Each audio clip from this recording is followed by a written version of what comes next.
This is not your average courtroom plea. Today, judge lays down the law in a case of assault with a family violence finding, and the consequences are jaw-dropping, from jail time to custody rights, weapons bans, and shocking misunderstandings. This hearing turns emotional fast, and when the defendant realizes what's really at stake, it might be too late to turn back. Stay tuned. All right, court will sentence you to 1 year in the Bexar County Jail. No, miss. You said a conviction. Oh, I thought, okay, I'm sorry. Oh my God, no. I don't understand what's going on here. But I'm not gonna be able to have my kids. 2023 I'm CR not your attorney. 0042, State of Texas versus Brittany Merrill Brown. Could I have parties announced for the record for the state? Brittany Mitchell for the state. Defense. And And are you Ms. Brown? Yes. Counsel, have you received all the discovery in this case and did you review it with your client? Yes, Your Honor. Court will find that the state is in compliance with discovery. Ms. Brown, I'm showing you what's entitled application for community supervision. Did you review that with your attorney? Did you understand it and did you sign it? Did you understand that the state is proceeding on the lesser included offense of assault, bodily injury, married cohabitation as a Class A misdemeanor? The range of punishment is up to 1 year in jail and up to a $4,000 fine. Did you understand? Did you understand you have a right to jury trial, a right for you or your attorney to cross-examine and confront any witnesses the state would call in the right to remain silent? I did not understand that one. All right, you don't understand you have a No, I right to didn't. jury trial? I heard it, but I didn't hear it. All right, so do you need to speak to your attorney? No, can you please repeat the question? Do you understand you have a right to jury trial? Yes, I don't. All right. Do you understand that you have a right to have your attorney cross-examine or question any witnesses the state would call? Yes, ma'am. Did you understand you have a right to remain silent? Yes, ma'am. Did you understand by entering this plea bargain agreement, you're giving up your right to a jury trial? Yes, ma'am. Did you understand by entering this plea bargain agreement, you're giving up your right to have your attorney question or cross-examine witnesses? Yes, ma'am. Did you understand by entering this plea, you're giving up your right to remain silent? Yes. And did you intend to do that and enter into a plea bargain agreement today? Yes, ma'am. Court will find that defendant has knowingly and voluntarily waived her right to jury trial, showing you the plea bargain page. Did you review that page with your attorney? Did you understand it? Yes. According to the plea bargain agreement, punishment is to be assessed at 1 year in the Bexar County Jail. State recommends community supervision. There's an affirmative finding of family violence. I'm going to need you all to be quiet in the box, please. There's an affirmative finding of family violence. There's to be no harmful or injurious contact with Tegui, Tegui, Bizu, Biezou. Did you understand with an affirmative finding of family violence, you're not allowed to own or possess any weapons or ammunition? That's forever? You're not allowed to own or possess any weapons or ammunition. Do you understand that? I mean, yeah, but I can never for protection. You need to speak to your attorney about that. But with an Okay. affirmative finding of family violence, you're not allowed to own or possess any weapons or ammunition. Okay.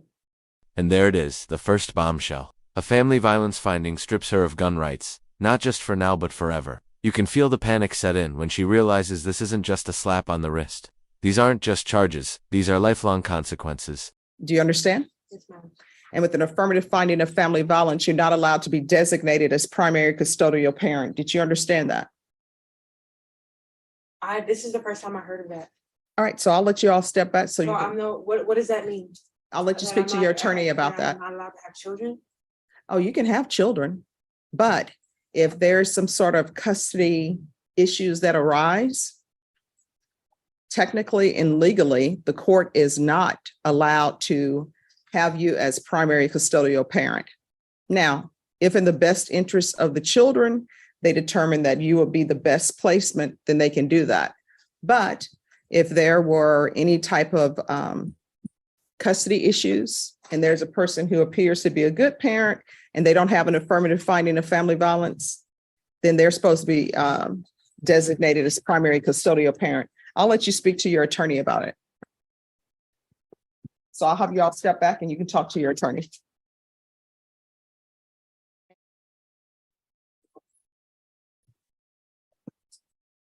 All right, so we're back on the record. In 2023 CR 0042, Brittany Brown We were on the plea. So did you understand with an affirmative finding of family violence, you're not allowed to own or possess any weapons or ammunition? Yes, Did you understand with an affirmative finding of family violence, you're not allowed to be designated as primary custodial parent? yes, Did you understand that to be the entirety of the plea bargain agreement?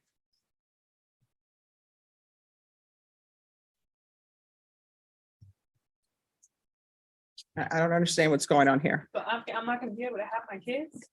I'm not your attorney. So the only thing my job is to make you understand what the plea bargain agreement is. I've explained to you with regards to the meaning of an affirmative finding of family violence, and I always give people those instructions so they will know, because many times when people enter pleas on the criminal sides, they have an impact civilly and in other ways. So with all of these family violence cases, when there's an affirmative finding of family violence, there are certain collateral consequences. One of those is you can't have a weapon. You can't possess ammunition.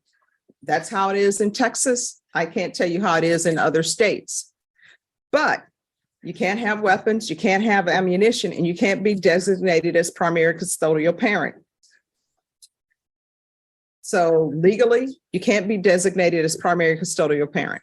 Those are the consequences of entering a plea, and those are the consequences of having an affirmative finding of family violence.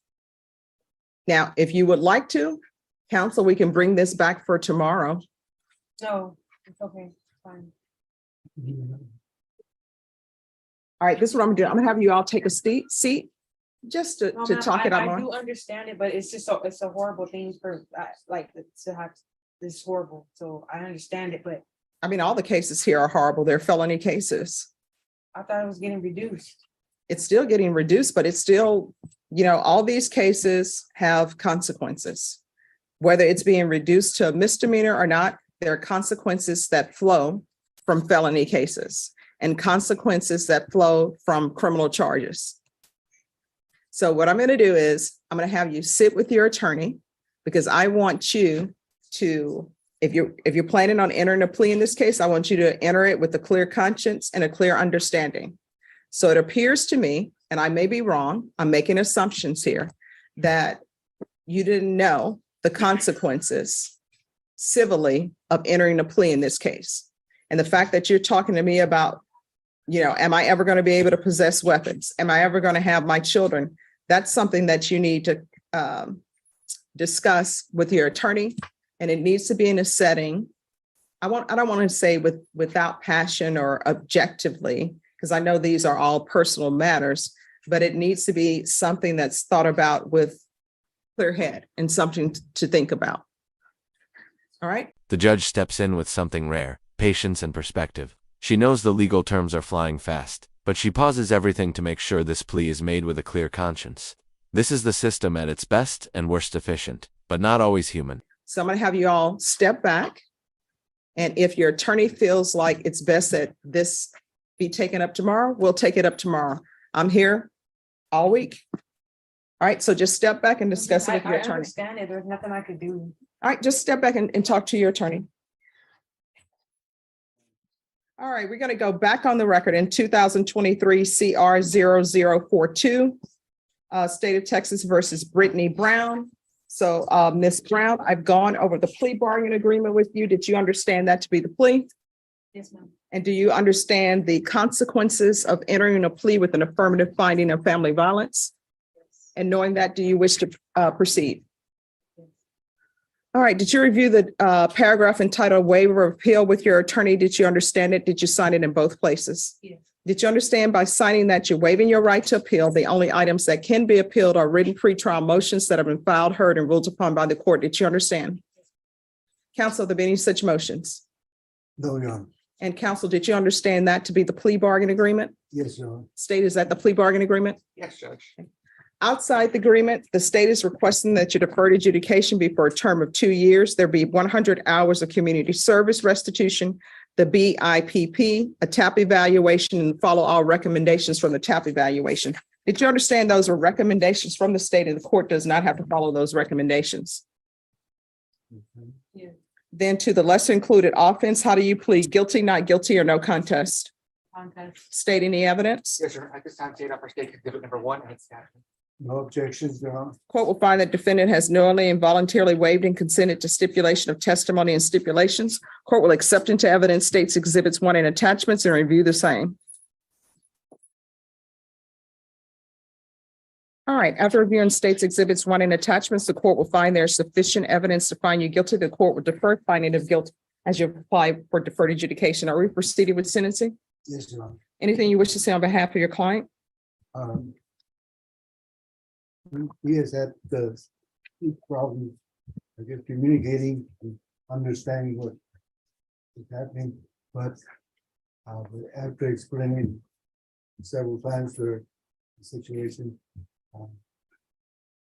she understands everything, and we're asking that the court accept the recommendation from the state to place on deferred. All right, what was your warrant for? In the police report, it says that when the complainant called the police showed that you had a warrant. So what did you have an active warrant for? It had it in for a failure to ID. All right, state, can you see if there are any pending charges other than this case? Yeah, there's a failure to ID. Oh, sorry. Your Honor, there's a failure to ID, and that one is for the state would be TIC. It's not listed in the plea. Judge, there is, but we can, I can enter a dismissal. I think you just give me a couple notes to fill out a dismissal. All right, thank you. All right, are you employed? At the moment, no, I'm not. How do you support yourself? I'm living with family right now. What family is this? My mom. All right, and Child Protective Services were called. Is Child Protective Services involved? Yes. All right, this is what the court is going to do. 2 years deferred adjudication. There's an affirmative finding of family violence. Well, let me strike that. The state is requesting that actually you have a conviction. What the court can do is you can have a conviction. That's what you bargained for, or either I can give her deferred adjudication. Leave a deferred adjudication in your for. All right, if the court were to give you deferred adjudication, if anything were to happen and your probation were revoked, you could end up with potentially 1 year in the Bexar County Jail. What the state has offered you, if you were to not do well, you could still end up with 1 year in the Bexar County Jail. So which would you prefer? Would you prefer conviction or deferred adjudication? Conviction. All right, court will sentence you to 1 year in the Bexar County Jail. No, miss. You said a conviction. Oh, I thought, okay, I'm sorry. Oh my God, no. So are you I thought you asking, meant like on the record. are you asking for deferred? Yes, ma'am. All right, with the deferred adjudication, the court could sentence you to up to 1 year in the Bexar County Jail if you are unsuccessful. Do you understand? Yes. And up to a $4,000 fine. Do you understand? Yes, ma'am. And are you requesting that the court give you deferred adjudication? Yes. All right. Court will sentence you to 2 years deferred adjudication. There's an affirmative finding of family violence. There's to be no contact with Tagai Buzu. If there are some kind of child custody arrangements that need to be made, you'll need to make those through a third party. If you wish to have contact with him, he'll have to come in to court, and I'd have to hear some evidence with regards to that. There's to be 100 hours of community service restitution. 40 of those hours will be waived if you provide proof of the COVID vaccination. Court is not requiring you to get the COVID vaccination, but if you do, 40 of those hours will be waived. I'm going to request parenting classes. CPS should give you parenting classes, CPS compliance. Probation, if CPS is giving her parenting classes, then she can, then the court will accept parenting classes from CPS for her. There's to be the BIPP course, TAP evaluation, and whatever the TAP comes back with, we'll start with supportive outpatient treatment. And again, if CPS is giving her alcohol treatment or drug treatment, then CPS can do that, and that'll be acceptable. Regular UAs, I'm going to want field visits at least one time per month until further notice. Regular reporting in person or by Zoom. Proof of employment within 15 days. There's to be no employment as a home health care provider or with minors. Probation, is there anything else she needs? Is there anything else you need from the court in order to be successful? Anything else you need, Ms. Brown? I can't understand that. You said, what did you say about minors? You're not to have any employment. Oh, like a daycare? Okay. Yes. And you're to follow all CPS compliance rules. Did you review this document with your attorney entitled Trial Court Certification of Defendant's Rights to Appeal? Did you understand it and did you sign it? Did you review that document with your attorney? I'm sorry. All right, because this is a plea bargain agreement, because I followed your plea bargain agreement, and because you waive your right to appeal, you do not have the court's permission to appeal. Because this is an affirmative finding of family violence, you're not allowed to own or possess any weapons or ammunition. If you have a question over what a weapon or ammunition is, you'll need to speak to an attorney. Do you understand? Yeah. All right, good luck to you.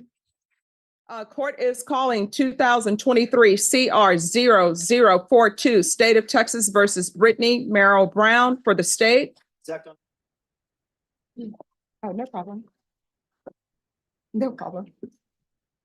And are you Brittany Brown? Yes, ma'am. Are you the same Brittany Brown who was placed on deferred adjudication in 2023 CR 0042 for the offense of assault bodily injury marriage on February 6, 2023 for a period of 2 years? Is that you? Yes, Your Honor.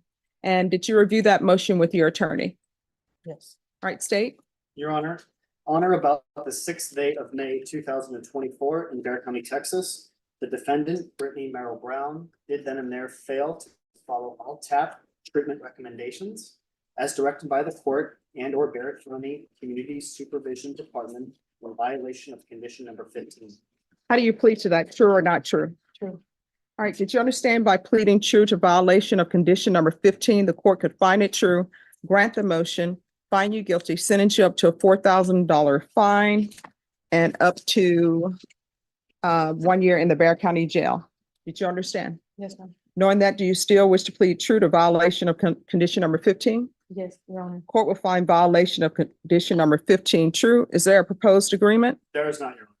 All right, state, what are you requesting? The state is requesting an extension of community supervision for 2 years and an amendment for DDRF as recommended by TAP. All right, this is a misdemeanor case. Your So, Honor, may I say something? you want to raise your right hand? Yes, ma'am. Do you solemnly swear affirm the testimony you give will be the truth and nothing but the truth, so help you God? Yes, Your Honor.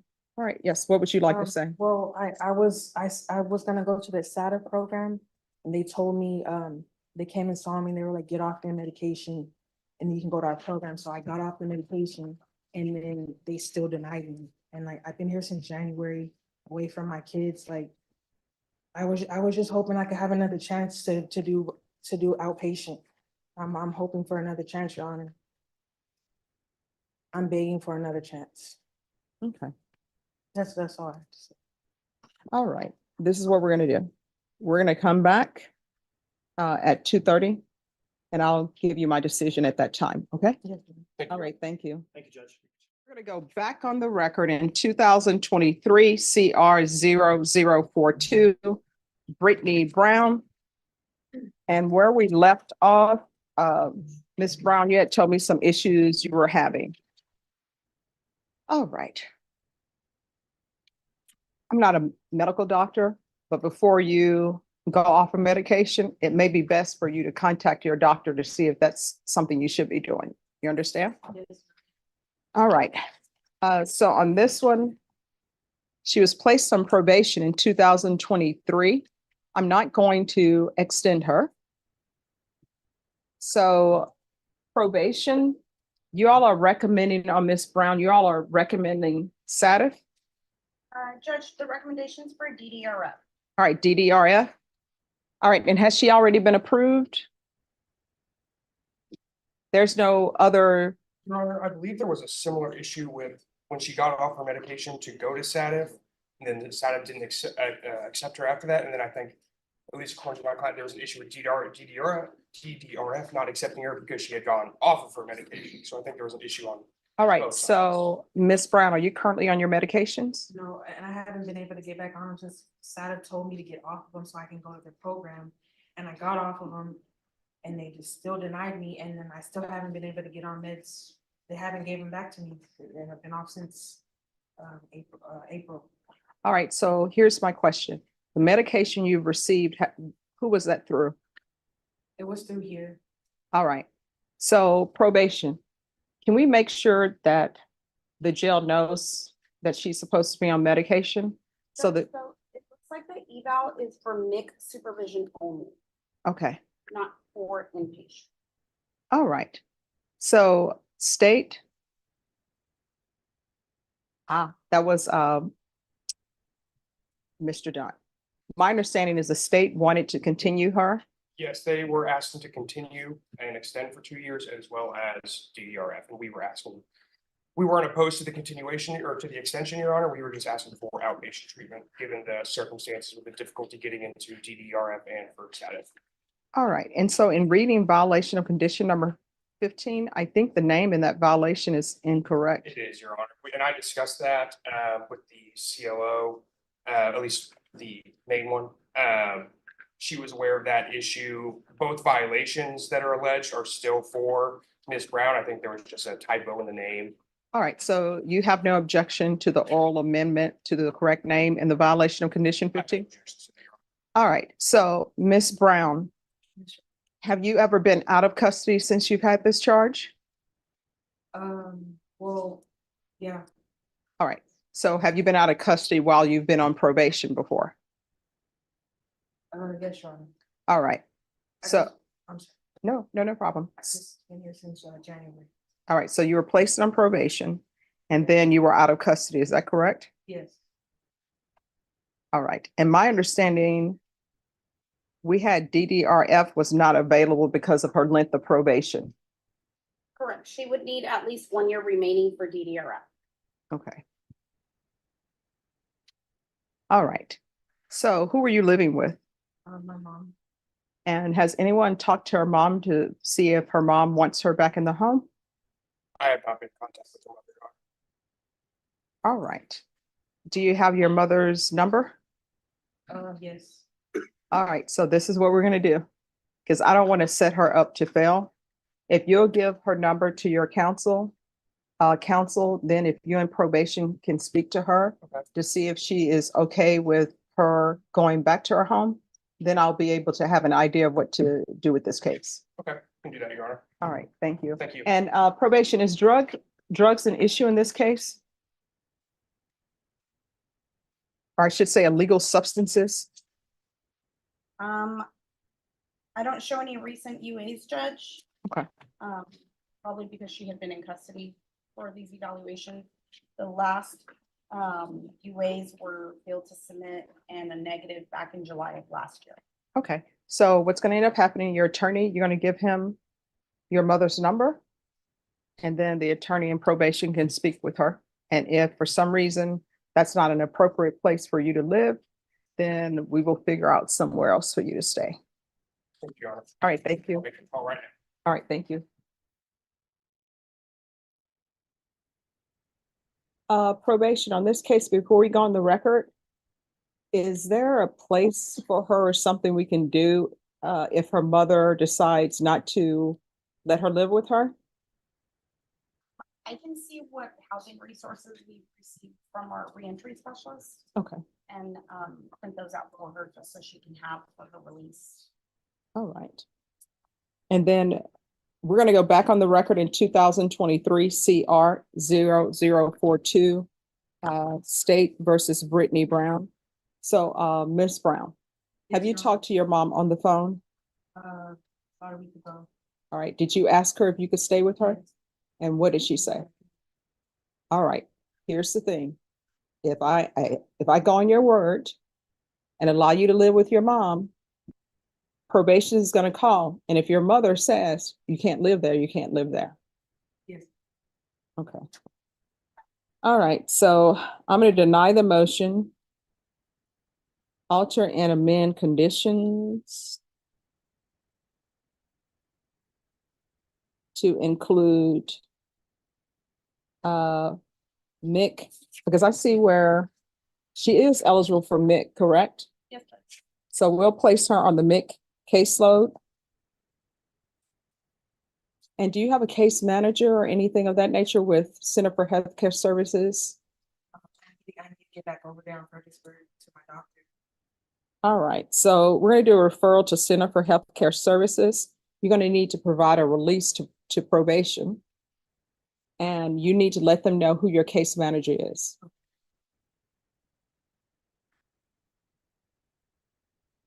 And you're to reside with your mother.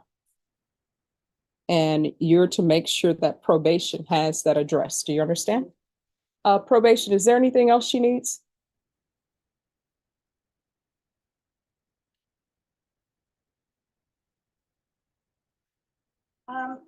The only other thing, Judge, would be if you want to order some type of outpatient component for her, the dual diagnosis outpatient. All right, we'll do dual diagnosis outpatient. And my previous conditions will stand. And there's also to be no unsupervised contact with minors. And counsel, once she is stable on all her medications, you can always come back and change that. So for now, if you want to be around minor children, even if they're your own children, your mother or some adult that's approved by probation must be present. And that's just until you get back stabilized on your medications. You understand? Yes, Your Honor. Is there anything else you need from the court? No. All right, we can go off the record. Here's the thing. If there are issues or something's happening at your house, maybe you and your mom are not getting along, because I tell people all the time that when you live with somebody else, if you're living in their space, their rules apply. No matter how old we are and it's our mom, if they want the television off at 10, TV must be off at 10, whether you're 12 or 30. All right? Right. If something happens where you all get in an argument and she say you have to leave, don't just throw your hands up. If she wants you to leave, you come back to court or call your probation officer and we'll figure something out. Don't just fall off the face of the earth and then you're back in blue. You understand? Yes, Your Honor. All right. Good luck to you. Thank you, Judge. You're welcome. In the end, the court went with deferred adjudication, strict probation conditions, and mental health supervision. But this case was never just about paperwork. It was about understanding, responsibility, and second chances. If you found this case as shocking as we did, make sure to hit that like button, share your thoughts in the comments, and don't forget to subscribe for more jaw-dropping courtroom breakdowns.